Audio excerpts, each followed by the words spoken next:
Habang pinagmamasdan ang muling pagtulog ni Dazelle ay sumasagi sa mga alaala ko ang mga panahong kapiling ko si Landers. Never once have we had sex. Dala-dala ko na sa sinapupunan si Dazelle nung nagsama kami. Almost a year later na ipinanganak ko siya, nagsimula nang magbago ang trato niya sa akin sa hindi mabuting paraan. Hindi doon kasama ang pagtatangkang hawakan ako dahil sa halip ay kinadidirian niya ako. Lahat ng mga salita niyang naipangako sa akin noon ay walang natupad.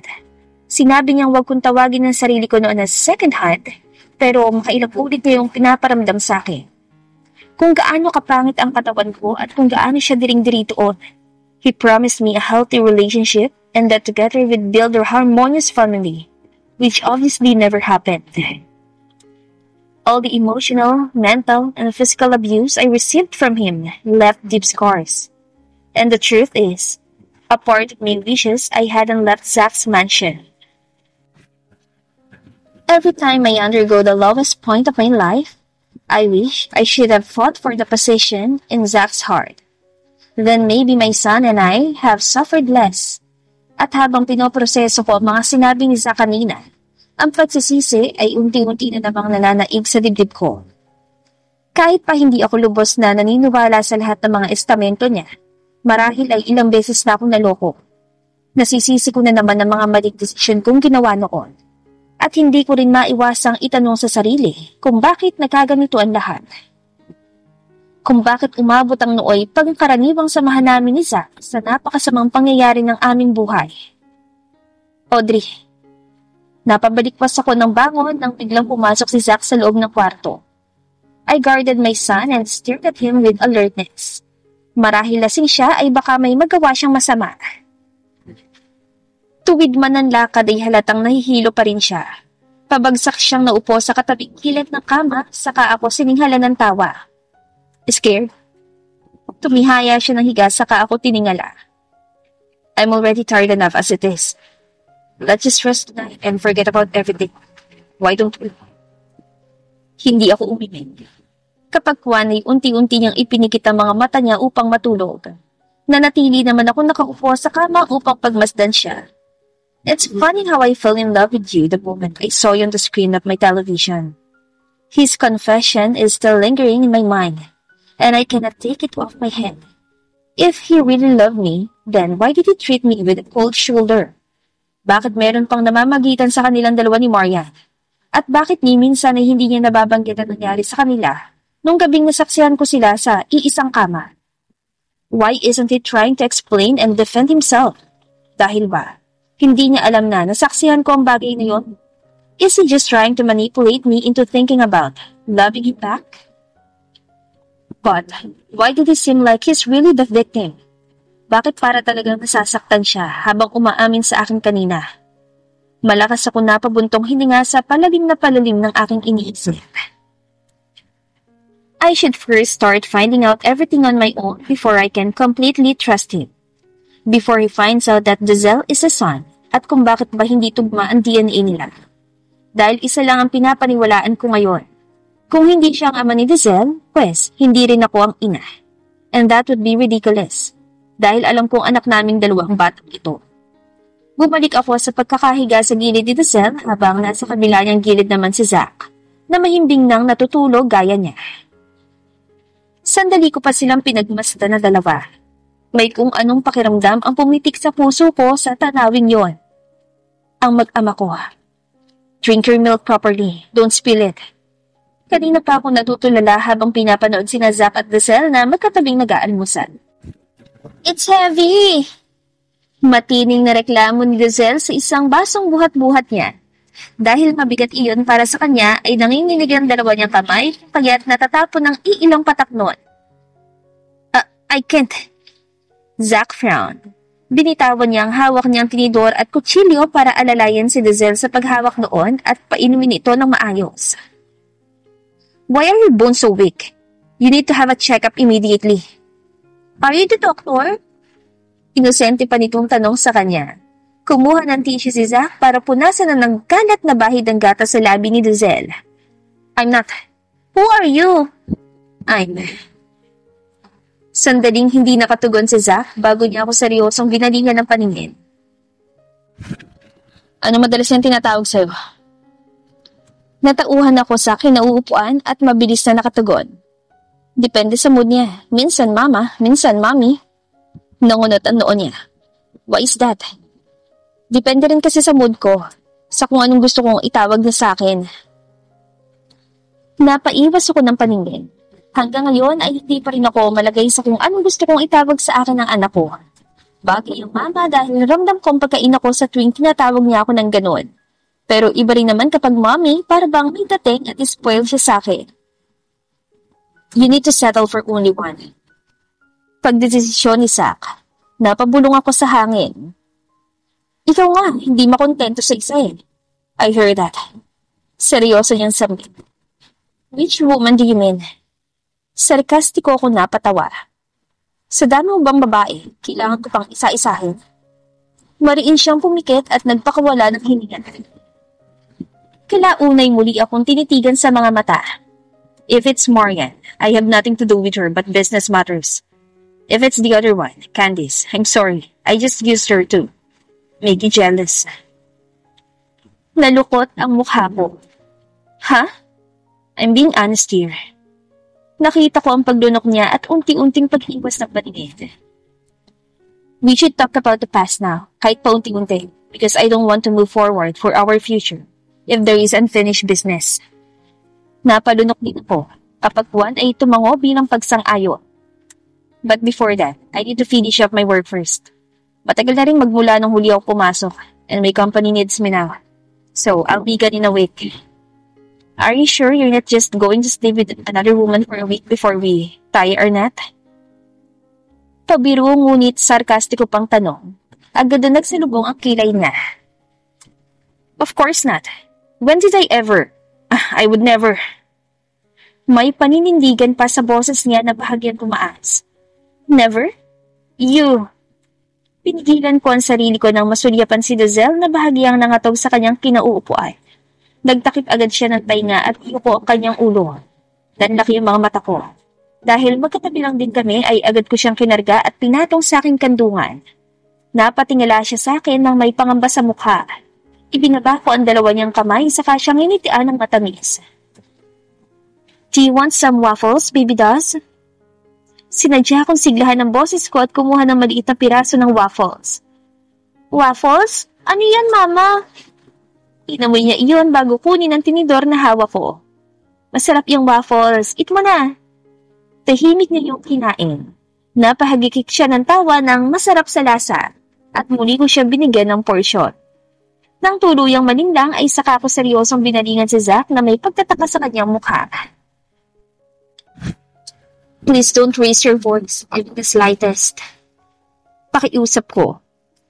Malaki at buong boses mo, nakakatakot. I did just scare him? Napagtatanto iyang tanong. We both just did. Napalabi ako. But it's not your fault.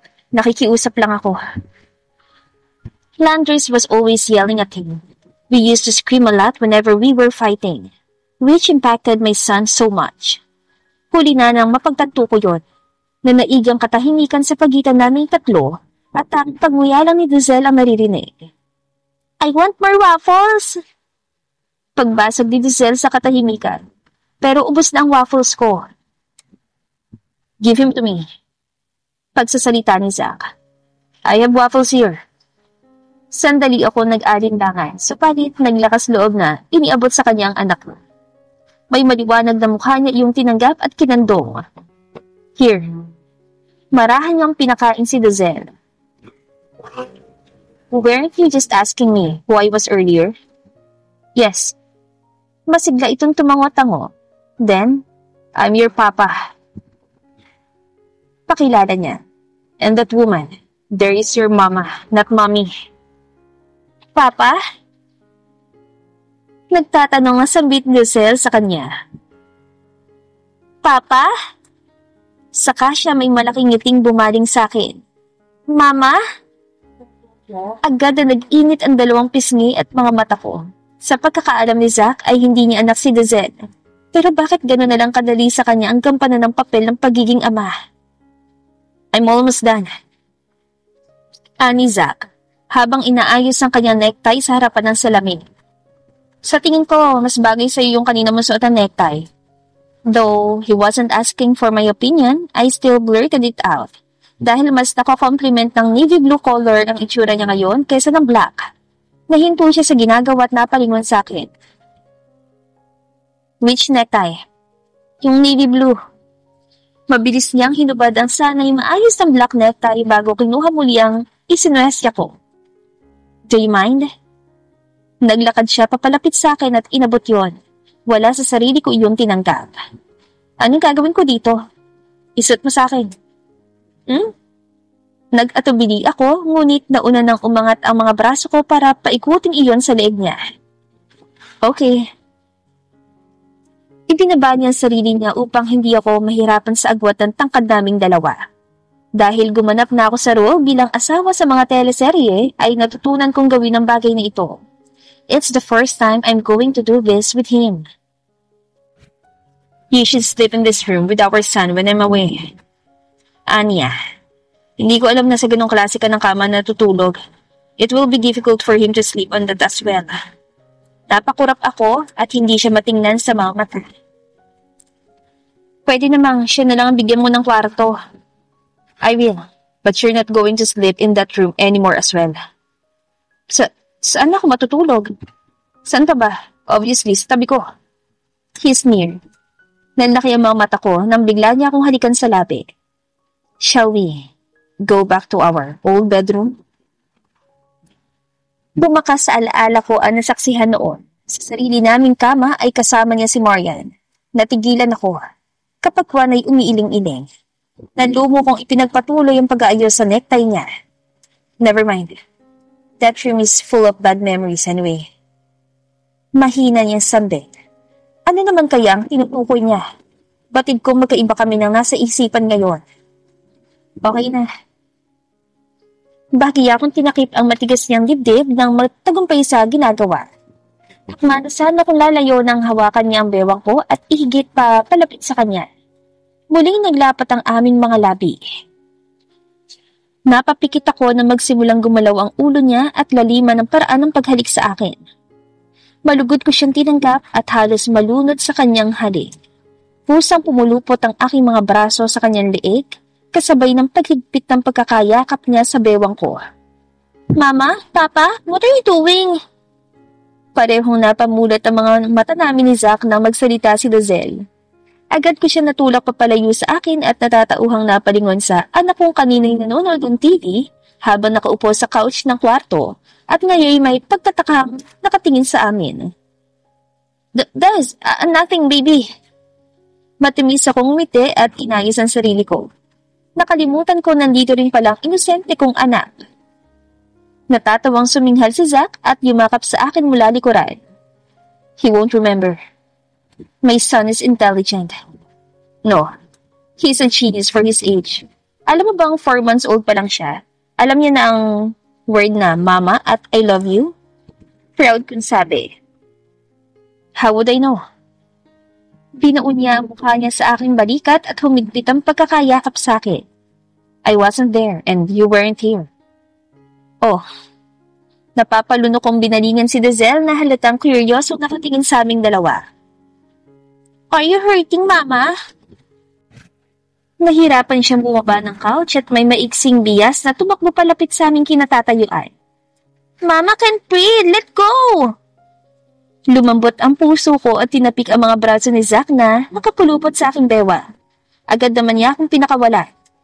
Kinarga ko si Lozelle at hinalikan siya sa noo. Mama's okay. I can breathe.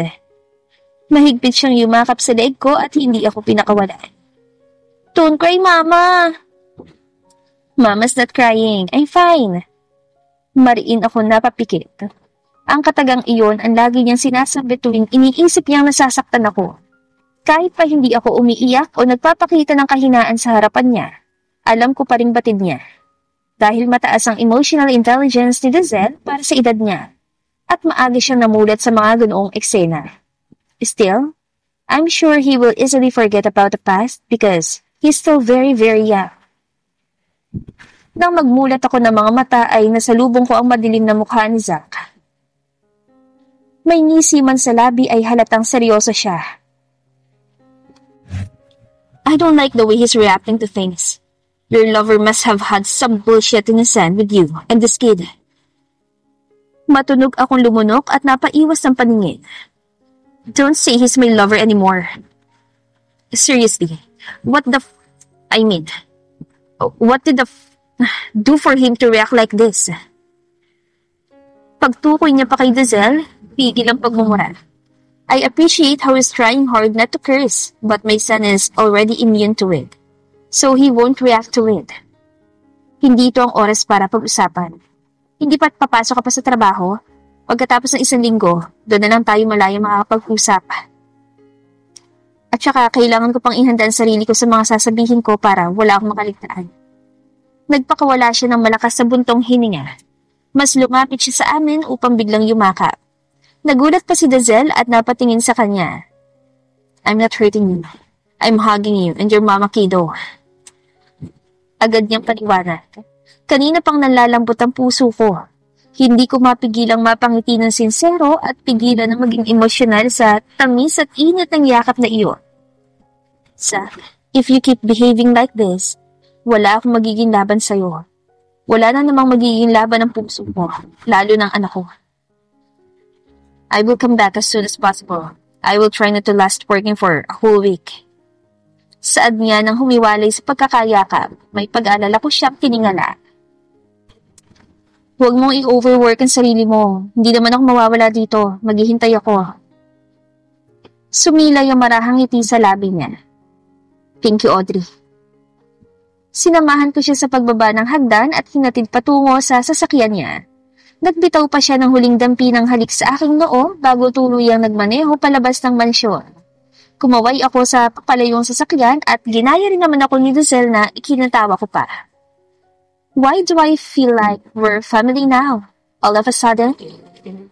Hindi ba't ayan ang anak ni Landres at Audrey? Gulat ako napalingon sa likuran at nakita doon sina Davina, Baby at Elsa, maging ang 3 pang katulong. Totoo nga ang chismis? Bulalas pa ni Davina, may nakakalokong ekspresyon sa mukha. Ang kapal ng mukha mo para, pati ang anak mo sa labas ay dalhin mo pa rito sa loob. Mama? Agad na natakot si Dazelle sa aking bisig sa pagsigaw ni Davina. Nandilim ang paningin ko at mahigpit siyang niyakap. Kung may gusto kayong sabihin, pues, huwag sa harapan ng anak ko. Ha? Umasik siya. Nakatalikod naman yung anak mo. Pwede na ba? Bakit? Hindi ba mas maganda na sa murang edad? Imalaman na niya na anak siya sa labas? Parang wala ka na ring sikreto ang dapat pa na ibunyag. Nanggagalaiti ako, ngunit pinanatili ang kalmado sa aking boses. Pwede mo bang itikom yung malswam bunganga, Davina? Hindi mo ba kaya magsalita ng hindi sumisigaw? It's good that my son doesn't understand fluent Filipino yet. Kung hindi, maiintindihan niya mga ibig iparating ni Davina. Ang pagpapanginig lang sa katawan niya ngayon ay ang paggalit na sigaw ng babaeng ito. Ikaw ang definisyon ng malaswa, Audrey. Bulalas pa niya. Hindi ka ba nahihiya dyan sa kawalang hiyan mo? Wala na talaga yatang paglalagyan niyang kakapalan ng mukha mo. Nangaluwa ka na nga, dinala mo pa yung bunga ng pangangaliwa mo. Wala kang karapatang bumoses dito, Davina. Dahil unang-una, si Zack ang nagdala sa batang ito dito.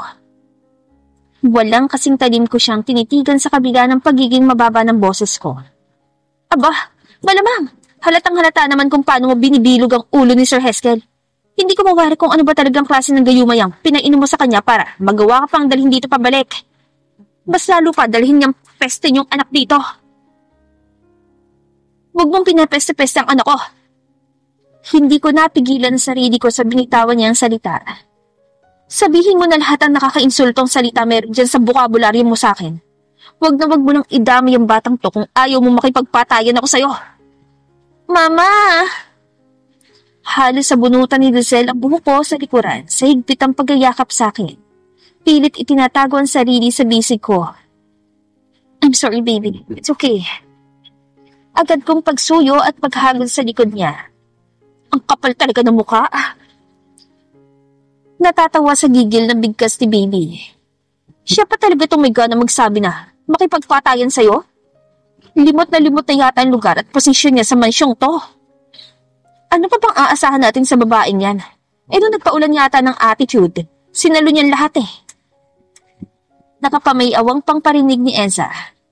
Malandi na may anak sa labas, tapos may gana pang magmataas. Di ba niya alam kung gaano siya kababa sa paningin nating lahat? Ay bet, alam niya. Kaya nga nakakabilib ang kakapalan ng mukha niya eh. Paniguradong si Sir na naman ang madedehado sa mga panilinlang mo.